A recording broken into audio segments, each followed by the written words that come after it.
E aí, gente, seguindo nosso ciclo de revisão, hoje a gente vai retomar toda essa área de sintaxe, tá bom? Lembrando que no nosso ciclo de revisão que a gente está fazendo esse semestre, a gente já revisou estilística, né, na aula de linguagem e comunicação, a gente já revisou morfologia na aula de classe de palavras, onde a gente viu o que é um substantivo, o que é um verbo, adjetivo, conjunção, enfim.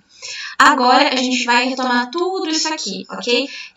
Quais são os termos essenciais da oração? Então, a gente vai retomar o que é um sujeito, o que é um predicado, quais são os tipos de sujeito, os tipos de predicado, beleza? Vamos lá, então.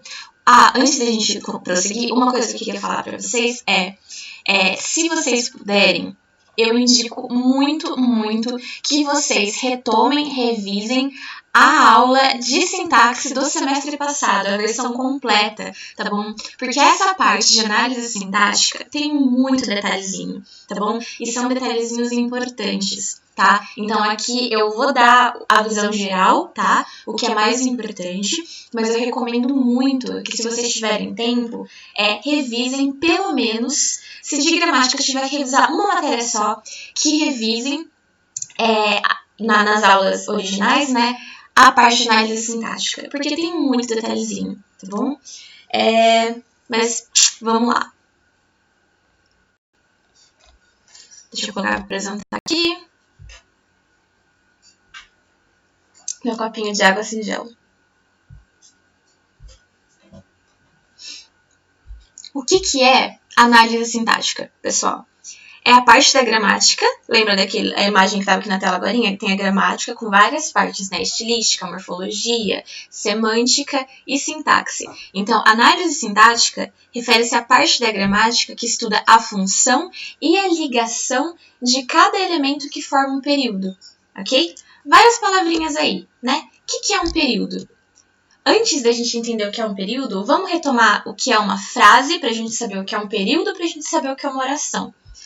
Uma frase nada mais é do que um enunciado com um sentido, tá bom? Esse enunciado a gente pode entender como um texto verbal, falado ou escrito, tá bom? Então, por exemplo, você aceita uma xícara de café? Ou abaixa o volume da TV, por favor? Ou cuidado. São todas frases, tá bom? Elas podem ser de vários tipos, interrogativas, imperativas, exclamativas ou declarativas, mas isso não importa pra gente nesse momento.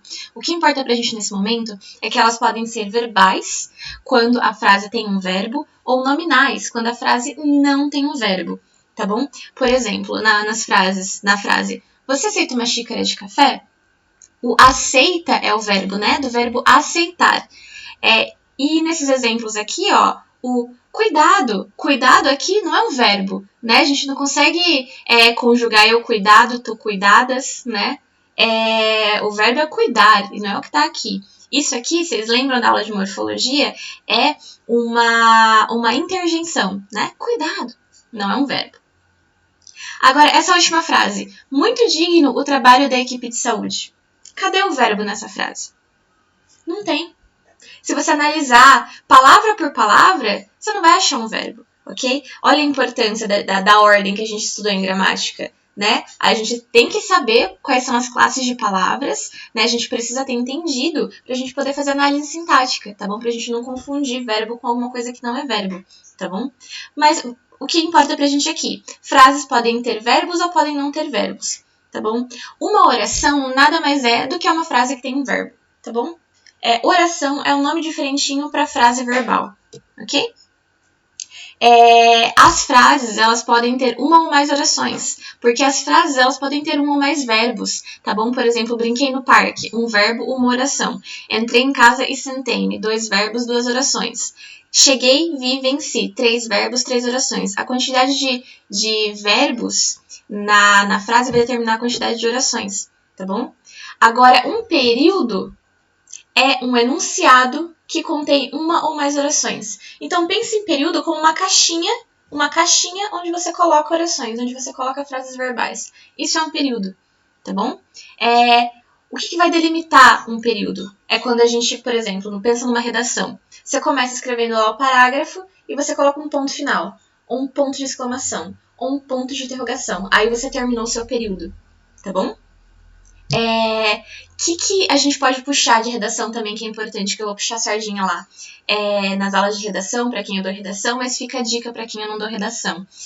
Não é interessante, quando você estiver escrevendo a sua redação, que você tenha períodos muito longos, ou seja, que você passe, que você escreva uma frase em muitas linhas sem colocar um ponto final, ou sem colocar um ponto de exclamação, um ponto de interrogação, seja lá o que você esteja dizendo, porque isso atrapalha a coesão e a coerência do seu texto, porque fica muitos verbos, muitas orações, muitas ações em uma coisa só, dificulta a coesão e a coerência, ok? Isso é uma coisa muito importante, não escrevam períodos com mais de 3 linhas, tá bom? Você tá vendo que você ficou mais de 3 linhas sem colocar um ponto final? Coloca um ponto final, continua escrevendo. E para não ficar picotada, o que você faz? Você coloca uma conjunção, ok? Você vê qual é a relação de sentido que está estabelecendo ali e coloca dessa forma, portanto, ou entretanto, contudo, né? Se for ideias opostas, e por aí vai. Mas esse foi o paralelozinho com redação. Vamos seguir.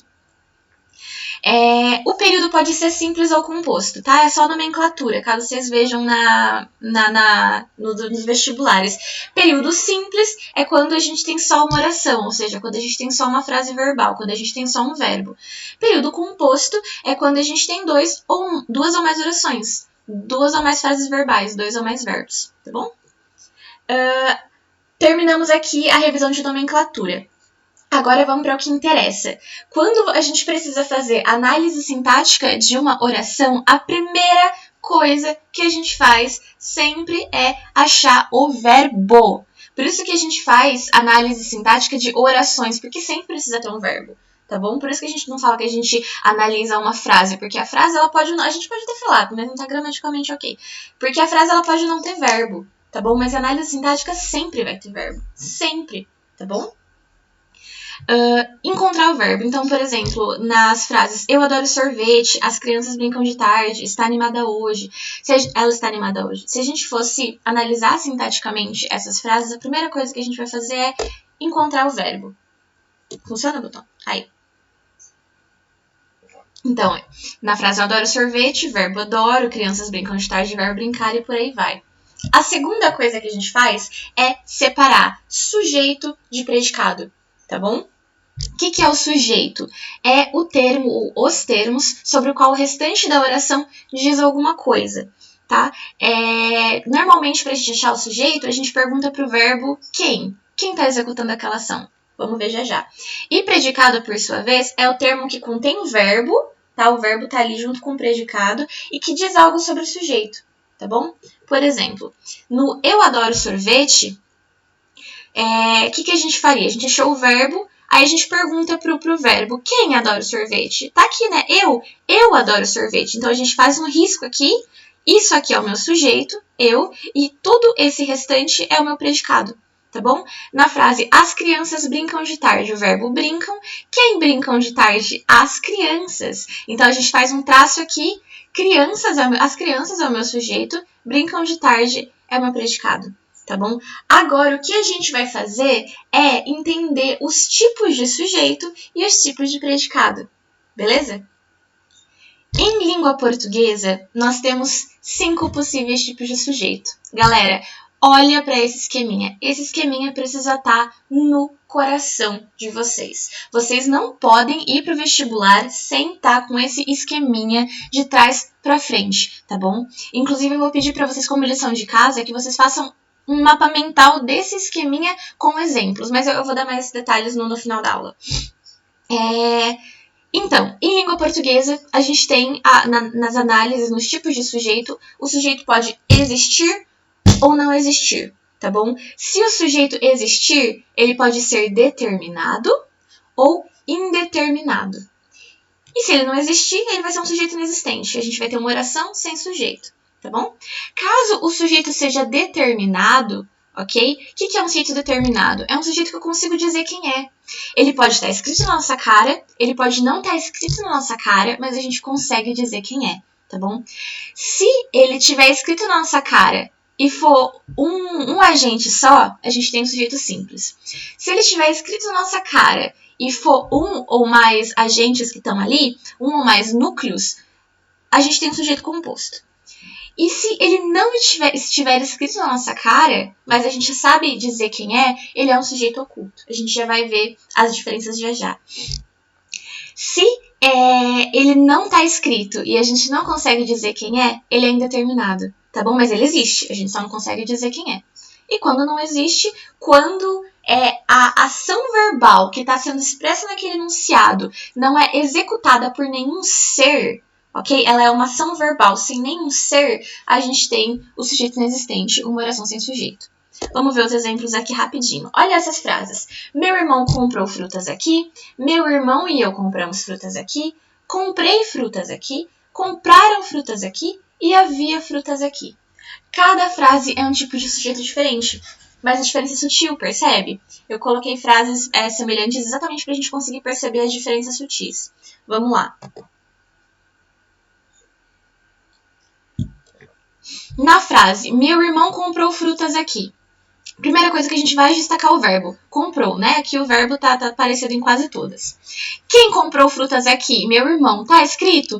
Tá escrito. Quantos núcleos tem? Um só. Lembra aqui que núcleo é a palavra mais importante do sujeito, ou as palavras mais importantes do sujeito. Normalmente vão ser sempre pronomes ou nomes, tá? Ou substantivos. Então, vamos lá. Aqui, irmão, substantivo. Então, a gente tem o sujeito, tá escrito na nossa cara, tem um núcleo só. Então, é sujeito simples, tá bom? Próxima frase. Meu irmão e eu compramos frutas aqui. O que a gente faz? A gente acha o verbo. Cadê o verbo? Compramos, ok? Quem compramos? Meu irmão e eu. Aqui a gente tem dois núcleos, percebe? Tanto o irmão quanto eu são importantes aqui no sujeito, né? Então, a gente tem dois núcleos, a gente não tem um núcleo só. Se a gente tem dois núcleos ou mais, a gente tem um sujeito composto, ok? Tá escrito na nossa cara e tem dois núcleos ou mais, sujeito composto. Agora, na frase, comprei frutas aqui. O que a gente faz? A gente acha o verbo, comprei. Mas o restante é predicado, né? Cadê o sujeito que não está escrito? Se não está escrito, ele pode ser ou oculto, ou indeterminado, ou inexistente, tá bom? Simples ou composto ele não vai ser. Para a gente achar o sujeito do sujeito oculto, a gente pergunta pro verbo quem comprei frutas aqui, né? Aí a gente vê também pela desinência verbal. O que é desinência verbal? Aí que é importante, que eu falei que é muito interessante se vocês conseguissem voltar na aula passada. Desinência verbal é o finalzinho do verbo, é como ele está conjugado, tá? Então, por exemplo, o verbo comprar. Eu compro, ele compra, ele e ela compra, nós compramos. Agora no passado, eu compro, eu comprei. Então, a gente sabe que esse verbo está se referindo à primeira pessoa do singular, está se referindo a eu. Eu comprei frutas aqui. O nosso cérebro já preenche automático, né? Porque a gramática está internalizada na maneira que a gente aprendeu a falar a língua. Então, comprei frutas aqui. Quem comprei frutas aqui? Eu. Eu comprei frutas aqui, ok? Eu sei que fui eu que comprei, porque eu tô dizendo comprei. Só tá oculto, só não tá escrito. Ok? Sujeito oculto também pode estar escrito como sujeito desinencial, sujeito elíptico, tá bom? Próximo. Compraram frutas aqui. Olha o pulo do gato. É muito fácil confundir sujeito oculto com sujeito indeterminado, tá bom? Quem compraram frutas aqui? Eles compraram frutas aqui. Ou elas compraram frutas aqui. Então é um sujeito oculto eles. Não. Quando a gente faz essa perguntinha para o verbo e a gente chega na terceira pessoa do plural, eles ou elas compraram, é sujeito inexistente, tá bom? Essa é uma regrinha importante de lembrar, porque pensa no sentido. Se eu digo, puxa, compraram frutas aqui, você vai conseguir me dizer quem? Não, né? Por exemplo, se eu digo, putz, rasgaram minha folha. Agora fui eu, né? Se ela já tivesse rasgada. A gente não sabe dizer, apontar o dedo para quem foi. Por isso é um sujeito indeterminado, tá bom? Isso é uma regrinha. Voltem na aula passada para ver direitinho, tá bom? Mas outra regrinha é, por exemplo, se você tiver o pronome na segunda pessoa do singular mais a partícula se. Por exemplo, compra-se frutas aqui. Também é sujeito indeterminado. Agora, por último, se eu digo havia frutas aqui, eu tenho uma oração sem sujeito, porque essa ação não é executada por nenhum ser, tá bom? Aqui o frutas não é sujeito, tá bom? A gente vai ter oração sem sujeito quando a gente tiver o verbo haver no sentido de existir, ou quando também a gente tiver verbos que indicam fenômenos da natureza, como, por exemplo, choveu muito hoje. O choveu está indicando fenômeno da natureza. Quem choveu? Sei lá, choveu. Oração sem sujeito também, tá bom? Há várias outras regrinhas, como, por exemplo, quando a gente tem os verbos fazer em tempo decorrido, como faz muito tempo que eu não vejo vocês. Esse faz também é oração sem sujeito, tá bom? Então a gente tem várias regrinhas aí. Revisem lá que é muito importante. E escrevam no mapa mental, tá bom? Com exemplos. Agora, nesses últimos 5 minutinhos, a gente vai revisar outra parte muito importante, que são a predicação verbal, tá? Os tipos de predicado. É muita coisa para resumir numa aula só, mas vamos lá.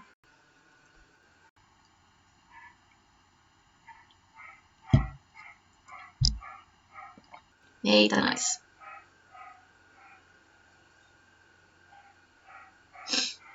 Deixa eu pegar o esqueminha primeiro. Aqui, o esqueminha. Para a gente classificar os tipos de predicado, a gente vai olhar para o verbo, tá bom? Os verbos, eles podem ser verbos de ligação ou verbos nocionais, tá? O que são isso? Verbos de ligação são... Verbos de ligação são verbos que conectam o sujeito com o que o sujeito é, ok? Com o seu predicativo, por exemplo, eu sou a luz das estrelas, eu sou a cor do luar, eu sou as coisas da vida. Qual que é a pegada aqui? A pegada aqui é que o verbo não é a parte mais importante do que está sendo dito, né? Ele está expressando um estado. O mais importante dessas frases é conectar o eu com o que o eu é, né? Que é a luz das estrelas. O verbo aqui é só uma colinha, né? Uma mera colinha. Isso que é um verbo de ligação, ele não é importante, ele só está ali para ligar, tá bom? Por isso que ele chama verbo de ligação. Ele liga o sujeito com o predicativo do sujeito, tá bom? Esses são os verbos de ligação mais comuns. Ser, estar, permanecer, ficar, tá bom? E aqui tem exemplos. Pausem o vídeo se vocês quiserem verem com mais detalhes, porque a gente tem que correr com o tempo. Agora, nesses outros exemplos, o que são? A gente viu que é verbo de ligação, né? Ó, verbo de ligação é quando é só uma colinha, tá bom? Verbo nocional, por sua vez, não é só uma colinha. Quando a gente tem verbos nocionais, a ação verbal é importante. A ação verbal é a coisa mais importante. Aqui, por exemplo, nas frases queixo-me as rosas, bate outra vez meu coração, a queixa é importante, a batida do coração é importante, ok? Você devia vir, o vir é importante, tá bom? Os verbos nocionais são esses verbos que a ação é importante. O verbo vai ser sempre o núcleo do predicado, porque vai ser o mais importante. Agora, esqueminha de novo. Ó, os verbos nocionais, eles podem ser intransitivos ou transitivos. Vamos relembrar o que isso significa. Quando eles são transitivos, é porque eles precisam de complemento. Por exemplo, volto ao jardim, ok? E intransitivos é quando eles não precisam de complemento. As rosas não falam, ok? Por exemplo, qual que é o verbo aqui? É o volto. Se eu digo eu volto, você pergunta, tá, você volta de onde? Você volta pra onde? Né? A gente precisa de um complemento. Se eu falo só eu volto, fica uma dúvida no ar, né? Agora, cadê o verbo aqui? As rosas não falam. É o falam, né? Se eu digo só as rosas não falam, ok, as rosas não falam. A gente não fica necessariamente perguntando, tá, as rosas não falam o quê? As rosas não falam de quê? O sentido tá fechadinho aqui, as rosas não falam, ponto. Ok? E isso caracteriza o verbo ser transitivo ou intransitivo, precisar ou não de complemento, tá bom? Agora, quando os verbos são transitivos, quando eles precisam de complemento, eles podem ser diretos, indireto ou direto e indireto ao mesmo tempo. Como assim? Assim, ó. Os verbos transitivos, né, os que precisam de complemento, eles podem estar com o complemento da cara ou o complemento está mediado por uma preposição. Muitas regrinhas, né? Vamos lá, ó. Na frase, as rosas exalam o perfume, ok? Se eu digo só as rosas exalam, Fico, tá, exalam o quê? O perfume. Já veio direto, o perfume. Você pergunta o quê e dá na sua cara, o perfume.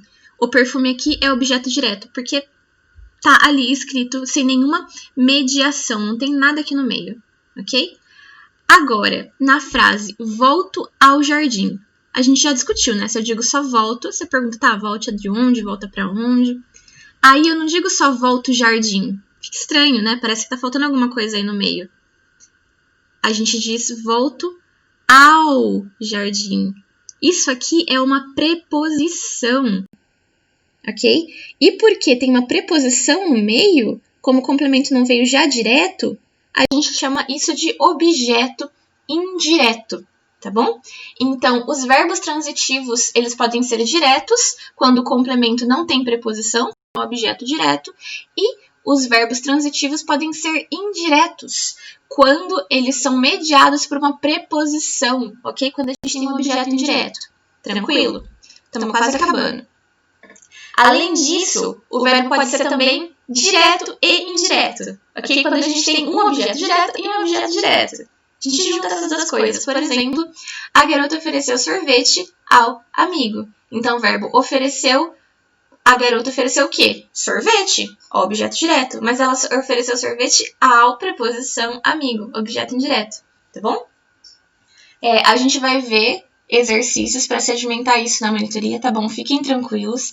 O que eu quero de vocês? Eu quero que vocês façam um mapa mental com a transitividade do verbo, com isso aqui, tá? Coloquem exemplos e que vocês façam um mapa mental dos tipos de sujeito, tá bom? Então faz ali análise sintática e coloca mapa mental dos tipos de sujeito e mapa mental dos tipos de verbo com exemplos, tá bom? E coloquem isso na parede de vocês ou deixem num lugar muito visível, porque é a parte mais importante de análise sintática. Tudo que a gente vai construir